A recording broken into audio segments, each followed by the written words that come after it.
class. So today I'm going to start out with a simple question. If you don't know what a word is, how do you find out? Xavier. You look it up in a dictionary. Right. So today I'm going to teach you guys how to find out a word without having to look in a dictionary. This is really useful because if you don't know the exact definition of a word, you can guess what it means based on the rest of the sentence. So here's a quote from To Kill a Mockingbird by Harper Lee. Who wants to read first? Auntie. When he was nearly 13, my brother Jem got his arm badly broken at the elbow. When it healed and Jem's fears of never being able to play football again were assuaged, he was seldom self-conscious about his injury. So we have a lot of bigger words here. What can we tell about Jem from the first sentence? Alright. That he broke his arm when he was 13, or almost 13. Yeah, and right after that we learned his arm was healed. Now let's look at the next part. Jem's fears of never being able to play football were assuaged. So let's try to figure out what the word assuaged means. Does anyone have a favorite sports player or athlete? Xavier? Usain Bolt is the coolest. Yeah, he is. If Usain Bolt got injured, you would be pretty worried about whether he would be able to run in the Olympics, right? Jem is feeling the same way. The subject, or the important part of the sentence, is Jem's fear. So let's go back to Usain Bolt. What would happen if Usain Bolt's injury got better right before the Olympics? He'd be pretty happy. That's right. He wouldn't be worried anymore. So after thinking about that example, can we take a guess at what the word assuage means? Alright. Like to make something better. Yeah, great job. It literally means to make something unpleasant less intense. But you were able to get at that definition using what we could learn from the words around it, and also trying to think of real-life examples. This is called context clues. So let's try another one. Can someone read the next part? Xavier.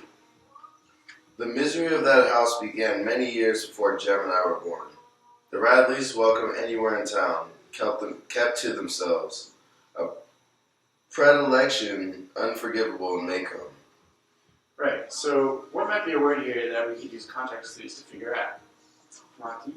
Predilection and unforgivable? Right, so let's look at unforgivable first. What is it to forgive? Alright. It's like if somebody did something bad to you and they apologize, and you tell them that's okay, like it's okay. Mm-hmm. Good. So here's the tricky part, though. Who is forgiving the Radleys, or in this case, the unforgiven? I think the town itself may come. Mm-hmm. Great. The structure of this sentence hides who's doing the forgiving. That's what makes it kind of tricky. It's not literally the town and the buildings. It's the people living in Macomb. So we know that the Radleys are behaving in a way that's unforgivable to the people living there. Now, you can also take a look at the commas in the sentence for clues on what is being stressed. And it might help to say the sentence out loud. So any ideas on what predilection might mean? Avanti? I think I know. The Radleys keeping to themselves is the predilection which offends the townspeople. A predilection must be a tendency or something they like to do. Great job. So today we learned how to find out what a word meant without having to grab a dictionary. Can anyone tell me some of the strategies we learned today? Alright. You can look at the words around a word to see if you recognize some of them already, and then you can use that to figure out what that word means. Yeah, exactly. Any other ideas? Xavier?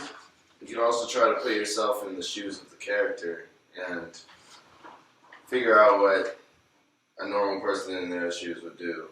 You could also find another way to say the sentence out loud and see what parts are being emphasized.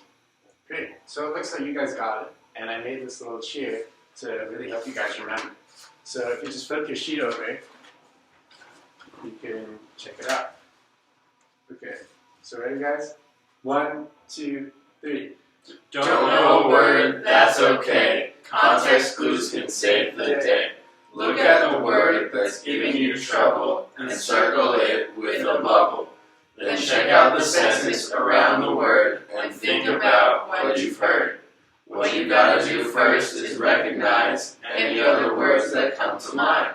Then look at the sentence to get a gist and try to use a past experience.